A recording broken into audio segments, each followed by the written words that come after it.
Welcome to the Game Informer Show, a weekly video game podcast releasing every Thursday and Fridays. I'm your host, Alex Stadnick, and I am so sorry that we all had to sit through that together. I'm sorry we missed last week, the best episode of the series. Before I get too much more into this, I have Andrew Reiner here. Hello, sir, the EIC. Hello. Yeah, I gave you guys fair warning. You did. I was the first into these trenches, and yeah, it was a horror show. Right. No, we're not asking about the games you're playing, Reiner. I'm sorry. And then, of course, the beautiful man himself, Brian Shea. Hello. Hello. I had optimism coming into this week because the last two episodes were pretty good. This week, we'll get into it. We will. So if you're just joining us for the first time, welcome. You have a lot of episodes to catch up on. This is the Halo series review show that we've been doing the last couple of weeks. We missed last week because we're all busy people. Reiner and I were out of town. Shay was out of town. So we missed what is the best episode in the series, unfortunately. But we watched it. We're caught up. And so we're going to spoil episode 7, right? We're going to review and spoil it like we have been. Go through moment to moment, all the highs and lows, and lows mostly, but and we're just gonna go from there. But before we do, I want to make sure we spend a little bit of time on last week's episode, which was actually very good. Reiner, do you want to kick this off? We're just gonna go basic, like what we thought of it, right? So, Reiner, what did you think? We saw the Halo. Finally, we did it. And Chief kind of he's not happy with what's going on, and he's fed up and he's fighting back. Yeah. He literally tried to murder Halsey, which was a wild surprise. Yeah. It was a half-hearted murder attempt. Come on. It's manslaughter, Yeah, it was cool. We finally saw it. They're referring to it as Halo. Miranda took over the Spartan program while Halsey's getting relegated to the bench, basically. And I was very excited with what I saw last week. I was like, okay, here we go. Halo keeps getting better and better. 2 weeks in a row, right? Shay, what did you think? Yeah, I really enjoyed the story they were doing. I think that they focused on the right characters. I think that seeing Chief kind of turn against Halsey was really interesting. And like we touched on, like having Halo show up at the end, looking as amazing as it did, I was all in on that. And also the week before that, I believe, was when the big battle scene happened, right? Mm-hmm. And having the fallout from that, having actual interactions between characters and the Covenant lady in this I guess last week's episode. I actually enjoyed those interactions, and I'm waiting for kind of like the other shoe to drop with that character. I'm actually interested in where they're going with that storyline, unlike this week's episode, which we will get to again. Yes. But I liked last week's episode a good deal. I think I liked the other one, the one before it, just a little bit more, just because it had that amazing battle scene. Yep. I would say, if we had to say which one was the best episode of the show so far, I would say the one with like the big battle. I agree. 100%. We almost got a kiss. We almost had a kiss. There was a very tender moment.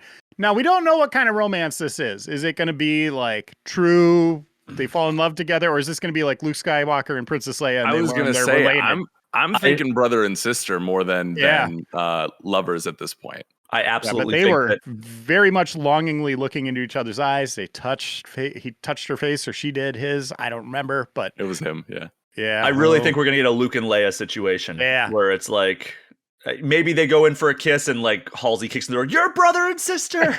Stop. Then Halsey's the true protagonist of the show. My favorite part of Halo, light incest. Yeah. So we finally hit this moment, right? We see Halo, at least through Chief's vision. It's this beautiful rendering of it. It's like once I saw him on the rocks, I was like, finally, here we are. It seems like Chief also kind of like his sickness that was ailing him, right? Like it seems to be fixed when he comes out of it, right? Because now he has seen what he needs to see as a blessed one or whatever. Also best revelation of last week's episode. It's Mickey, not Make anything. It's Mickey Mouse. That's her name. That's how you pronounce it, apparently. So okay. There you go. I did not know until I didn't, and I was like, okay, they definitely haven't said this up until episode 5, or episode 6, I should say. So, So coming off this high, right? Feeling good. I watched this morning. I was like, yes, Halo, Master Chief, Halo Infinite Season 2, life is good. And then Reiner started messaging me and preparing me for what was my to come. message?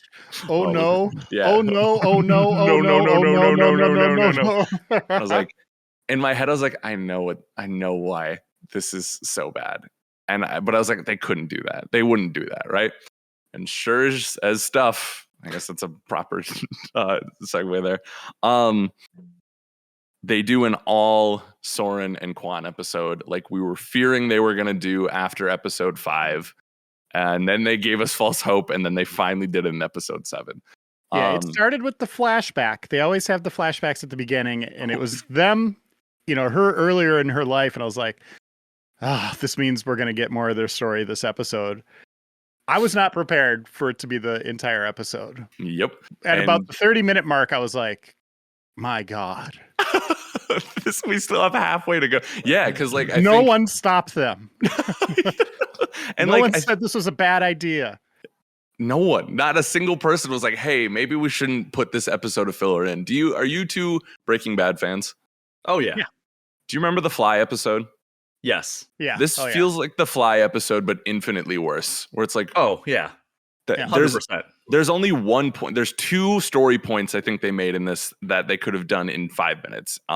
But anyways, we'll get into it here. It starts off with the flashback, right? Quan ruins a perfectly happy dinner, probably one of the last ones she'll ever get with her family. Good job, Quan. And then just beats down on this poor child who joins the resistance. And then it goes to her. She's driving in the desert. She seems like an absolute delight, by the way.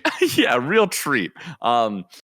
She drives Mad Max style into this desert and smartly gets out in the middle of it. No protective eye gear, nothing. That is exactly the thing about this episode is I take notes in my notes app while I'm watching.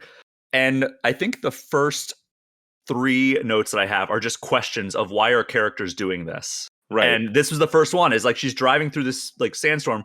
She sees like shadowy figures. Why does she get out of the Warthog? Like, if anything, shouldn't she just like drive slowly past them? So like if there's somebody with a bag waiting to put over her head and kidnap her, they have a little bit more of a tough time than just like, I wandered blindly into like towards these silhouettes that I have no idea why they're in this sandstorm. And then she has the audacity to be surprised. Like, what?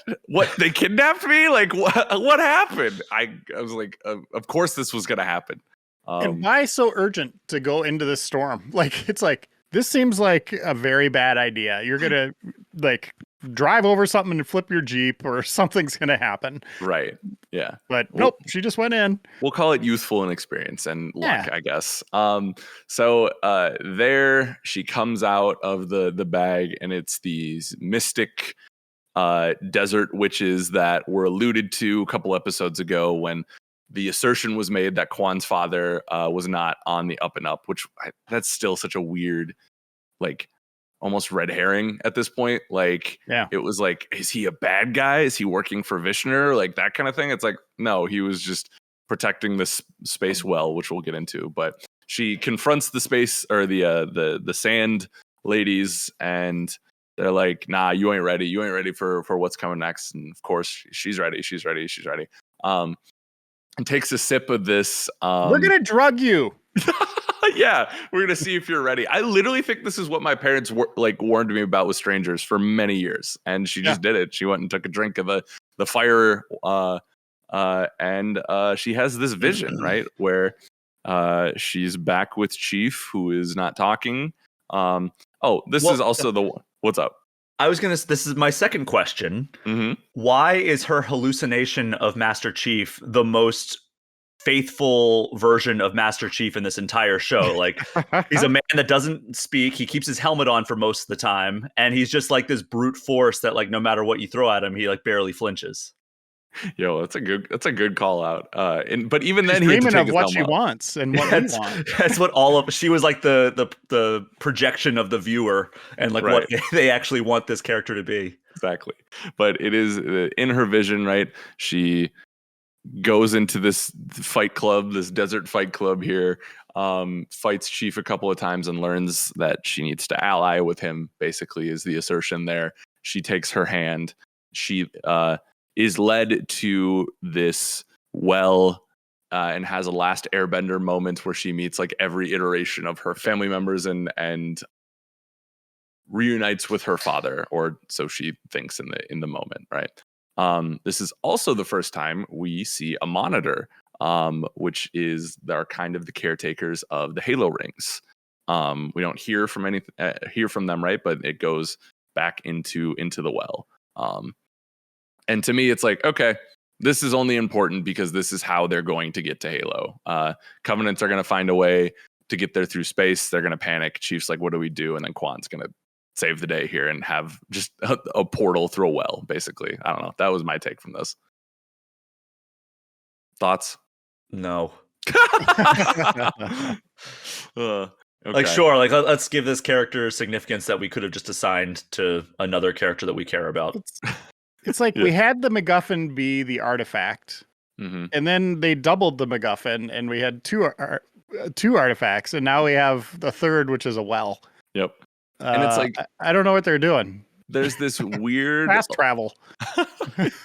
It almost feels like because in the games it feels like everything's very like research based, science based, right? Like the Forerunners there is a level of mystery there, but I guess I would never call it mysticism, where in this it feels like they are trying to make them these almost magical beings, like with the witches and stuff like that. I'm like, that's just, it's like, once again, you're just taking away from the feel of what makes Halo interesting. It's not Jedi, it's not the Force, right? It is like this concrete, like technological race, right? That have left clues throughout their history and stuff like that. And it's like, we'll get there, I know, but it's like, why do we have to have the cringe inducing like magic element to it too? You know, like, I don't know. It's just not doing it for me. So, yeah, but I didn't like anything in this episode. I really disliked the battle that came later. I disliked the reasoning for her kind of mystic quest. I just the build up to it. I can't believe they did this. Like, this whole thing. Like I was stunned. Yeah, it really was. It felt like a throwaway plot line for 5 episodes, and then they just hammered it home how much of a waste of time it was for me. Well, my hope is that this is the conclusion of this arc, and because like she was even like, again, in a total like speaking for the viewers moment, she was like, will I see you again or something at the end, and he goes, I hope not. And I'm like, yes. I agreed with him. I was like 100%. Yeah. Also, can we talk about Soren a little bit and his like arc of this? We can, because we're just getting to it. So meanwhile, Soren apparently we never see him get off the planet. I don't know if he was. It wasn't clear to me if he was having like a flashback or what was happening. But he's back on the asteroid belt. He somehow escaped after Quan let him go. I don't know, just left him for dead. I don't know, but like he's back. He's telling stories. He's buddying up with everyone. This sequence had what was it? I flipped my spaceship. I was like, what are you talking about? I have 2 questions about this one. 2 questions for this scene. One, why does his like regaling of these 3 women turn into a stage performance for the entire bar? Like he's just like suddenly elevated on top of like the stairs talking to everyone. And then that guy comes out and is like talking to him, and he makes a fat joke about like the skinniest guy in the entire bar. He's like, you look like you've been eating well. And it's like they panned back to like show like the guy, and it's like he might be wearing like size 28 waist jeans. Also, one of the worst actors in this whole thing. Oh my gosh. Oh my god. Because they had the sequence where he's like walking down Main Street and he's like, hello, ladies, and like like dancing around like he's like, once again, Peter Parker in Spider-Man 3. Apparently that's all their acting inspiration is. But yeah, he like his partner in crime, who I don't know if we've ever met before, is like mad that he wasn't cut in on the bounty because Quan obviously didn't come back with Soren, but Soren came back. So the assertion there is he turned in Soren Quan for the bounty. It's just like, this is so freaking random, and I don't understand. This is taking away so much from everything that we're enjoying. But okay, sure, go for it. Yeah, the thread just gets muddied even more, right? Like it's already a disaster, and now they're just piling on the crap. Yep. And it's like, what did that have to do with anything that we've been vested in so far? Absolutely nothing. Like, there's no development for him, really, right? Yeah. Other than he's ruthless, but we already knew that. He's kind of running the show there. Right. Well, and I think here's what it sets up. So, they cut to, I don't know if I'm getting the timeline right, but like they then go to his partner going like, I'm sorry, like I'm gonna cut you on in this next deal. And it's basically the hyperspace drive from the UNSC that they go and get, which to me, it's like, okay, there's going to be a moment maybe in this season or next where Chief is like, their ships are getting shot down, the Covenant's winning, and then that's going to be the narrative reason Soren gets there to save Chief at the last second, just like he did in this episode, right? He only got to Madrigal so quickly because he had the hyperspace drive or whatever they called it. Like he was already there. He just never left the whole time. Yeah. So it's narrative ping pong. It's just like, I'm here, I'm there, I'm here, I'm there. Right. Yeah. It's like, why did you? That's why, like, that's my only thought is to pull in that space hyperdrive thing was the only narrative reason, because that'll come back around eventually. But it's like, couldn't you have just said he has a fast ship at the start? You know what I mean? Like, you never established how far the asteroid belt is from Madrigal in the first place. So it wasn't a jump for me to like know he was going to be there, right? But why even take him off them? He didn't have to leave. That is the whole thing. Yeah. All that stuff was just to bring him right back. Oh, and it's like, I would imagine the asteroid world kind of expensive to render and make and hire people to create. Why not take some of that budget and add to a cooler like sci-fi set piece, you know? Yeah. my blood sugar. Yeah. Well, my blood pressure is going up. I'm sure I need something to help my blood sugar. But, so I mean, let's just cut to it, right? They find the hyperspace drive, for lack of a better term. Soren makes an example out of bad partner by crushing his foot. Yeah, what a dick. Like, that was like the ultimate, like, that's uncalled for, dude. Like, you could like punch him or something, but like, don't cut off his toes. And then his wife was like, he may never walk again. And he's like, good. He needs to think about taking a step against me or something like that. Yeah. And I was like, damn, Soren, you cold. Yeah, like, he's supposed to be a good guy, right? I guess. I don't know. Truly, but the Deadpool of this world. I don't know. even just how he's portrayed is up and down. It's like, oh, you know, he's making the good joke. Everybody's still kind of on his side. You know, he's making some good points. And then he's all like, oh, hey, we're good. And then he crushes the guy's foot. And it's like, and then he lifts it off his foot. I'm like, what are you doing? Yeah, I was like, are you going to kill him or what? No. And he does not, it sounds like, which, you know, probably would have been better if he did. Anyways, so basically we go from there. Kwan is told in her vision that she is a protector, which we don't know what that is. I don't know. I'm sure maybe it's been mentioned in Halo lore before, maybe not. I don't know. I'm scared to make definitive statements about that. But it is this family line of protecting whatever this portal is on Madrigal, the true purpose of the planet. Which, like I said, it's going to be the way to get to Halo. At least for the humans. I'm sure the Covenant will figure something else out. But she is going to, and then the either in the vision or the witches say something like the true like meaning of the portal will be revealed when Madrigal is safe, right? So it's like, okay, we need to take out Vinsher and his cartoon character gang of baddies with him. So she goes back to where the show all started, on the little colony section or the mining space, whatever it was. Vinsher gets a readout on her, whatever space technology, right? And mobilizes his, Chevy and the rest of his crew to go and take her down. And then Soren, out of nowhere, oh, he's back. He's like, you need my help. She's like, I don't need your help. And he's like, you need my help. And it's like, it was this back and forth. It's like, yeah, she needs your help. She's one person. Don't worry, I brought my gun. My revolver. Yeah, apparently Soren is just John Wick all of a sudden. I mean, he's a Spartan, ex-Spartan, right? He's got to have some, he's but a pirate. Still, like, yeah, I don't know. I guess maybe he hasn't really earned like the chops that they showed in battle in this episode. Like, sure, he was a Spartan, but like we just were told that. We weren't shown that until this point. Yeah. Also, there's a moment too where like, and maybe it's a little bit further ahead, but like, he's like, give me my revolver. Kwan's like, nah. She's like, and he's like, why you got to be difficult? And then she does give it to him, but then he has 2 guns and she doesn't have any. And I was like, wait, what was the rationale here? Like, I get the significance of the trust, right? But like, I think maybe she should have a weapon, you know, against 60 armed soldiers, you know? That's just me. So then the militia starts to come. Vishnu's on the mic in a classic cartoon way of like, we won't hurt you, ha ha ha. And it just irritates. They're awful.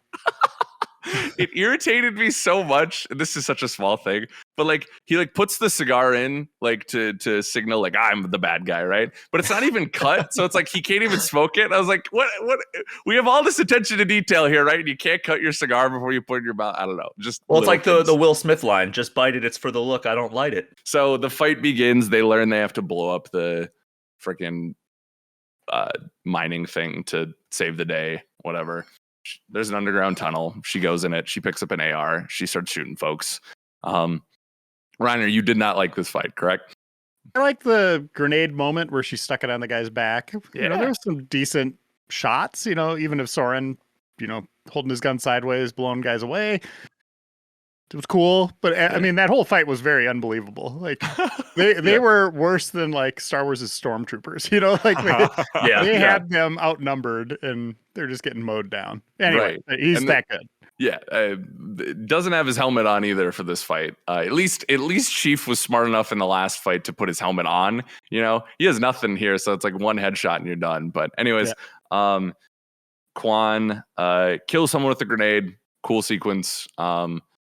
Then Soren gets shot and gives enough time for one last villainous monologue by Vinsher.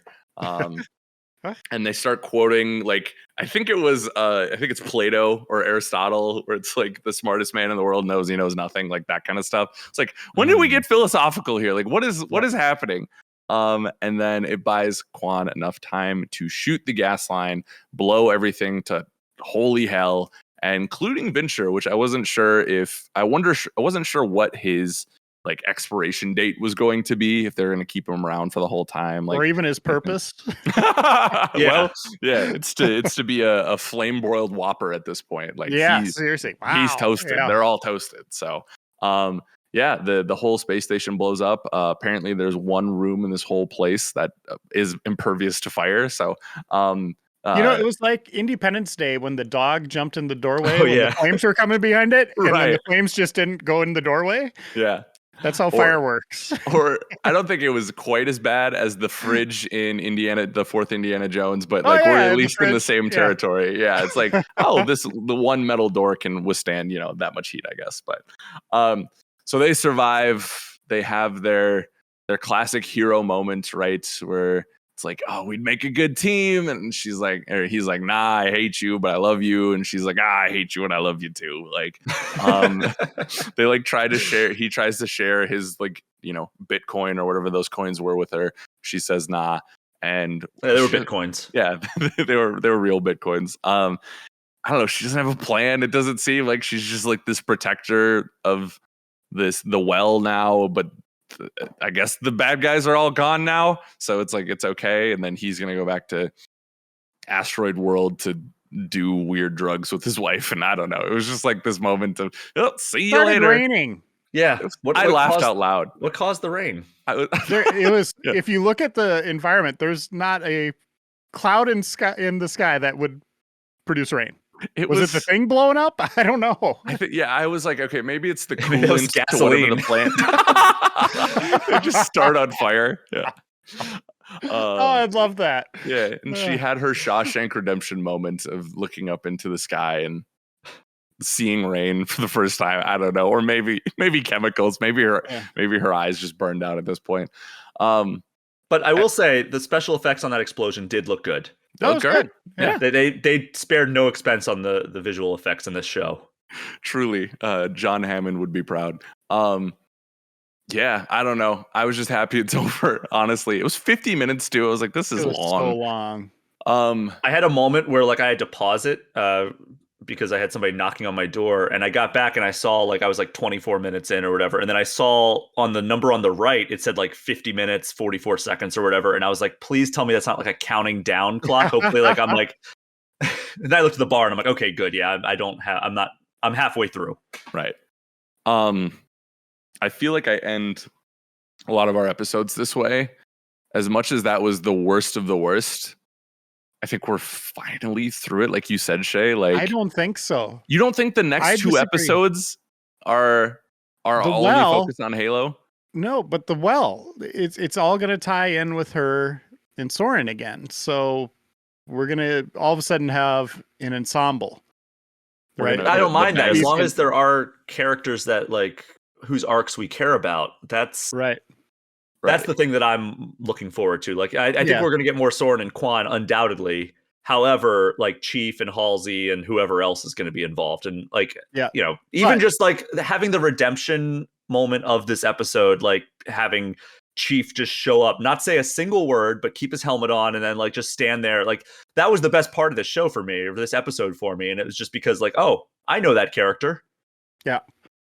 Yeah, and you know, we're going to learn more about the Protector. That whole thing that's going to be there in these next couple episodes.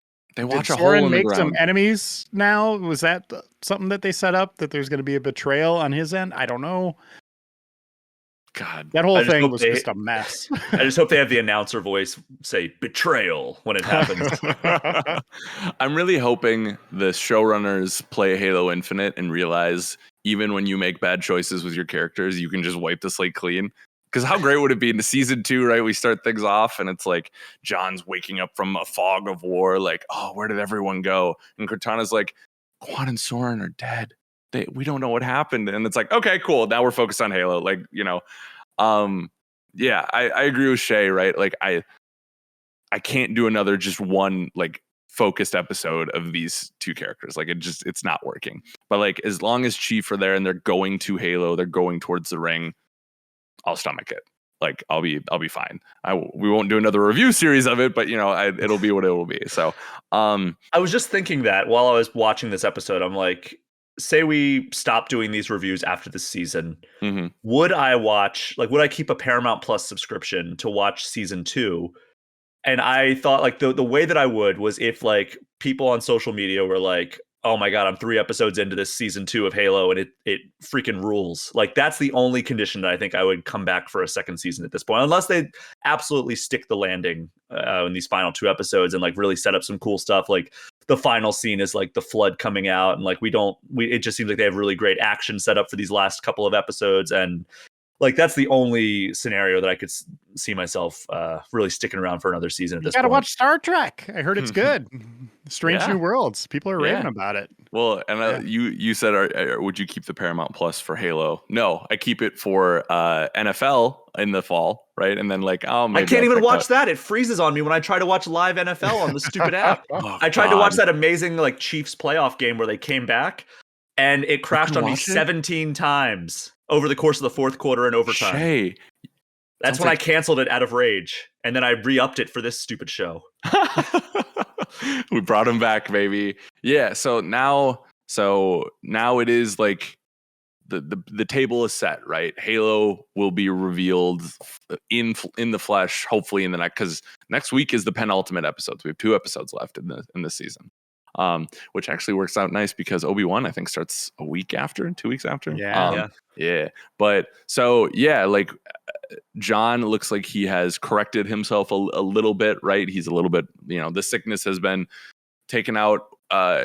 Cortana is more, it's like she is more on John's side, or like was more free to be on John's side now, but then they brought Halsey back into it a little bit, so I don't know what that's gonna look like. You know, just show me the Halo and we'll be in business, you know?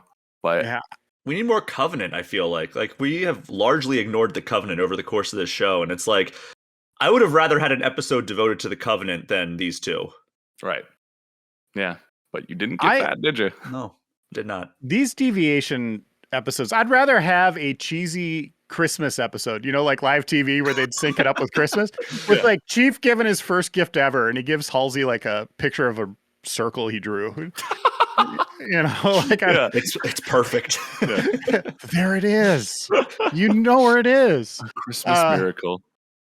This is just, it was a waste of my time. I felt like they could have accomplished this in a couple of minutes. Yeah. I could have been playing Halo Infinite Season 2 multiplayer instead of watching Season 1 boringness. So, 2 more episodes left. Any parting thoughts before I sign off here, gents? Let's get to it. Let's finish the fight. Let's do it. It was episode 6, but there was like 3 opportunities for them to say finish the fight, and they never did. And I was like, I appreciate it, but also, I would have laughed my butt off. You know what Shay, I want? I want them to hide skulls in episodes, like one skull per season that fans have to go find. There was one in Halsey's office in 2 episodes ago. It was yeah, so we got one, yeah. Or it's like there was also like there was other pieces of skeleton there, so maybe that's where the inspiration comes from. But in that episode, they could have done that. You know, like hide the skull in there. I would have had fun trying to find it in that garbage I just watched. Gives you the power to get through the rest of the season. Yeah. Shay, how about you? Any parting the TV thoughts? show Psych had a pineapple hidden in each episode. Oh, there we go. That's what they could do. I like that. Yeah. I'm just glad they brought that stupid out of control minecart back. Like I was just thinking, like, you know, I'd rather see that than anything important to the story. Yeah. Oh, folks. Well, we all agree episode 7 may be a waste of our time, but we hope this episode of the GI Show was more worth it so that we could all get together and vent out our frustration here. I'll say this. 50% of the episodes I've enjoyed.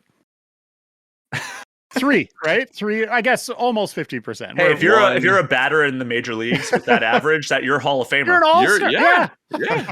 Because 1, 5, and 6, right, have been the highlights. Yeah, and then one of them wasn't so bad. Yeah. Oh, hoi polloi. That's exactly what you want to hear from your biggest show ever. But anyways, we'll be back next week for hopefully a better review of the penultimate episode, you know, and then once this is finally in the review, we're going to see what we do next. So look forward to that. Gentlemen, thank you very much for joining me. Listeners, thank you for spending some time with us today. Be good to one another, and we will see you next time. Go play Halo Infinite Season 2.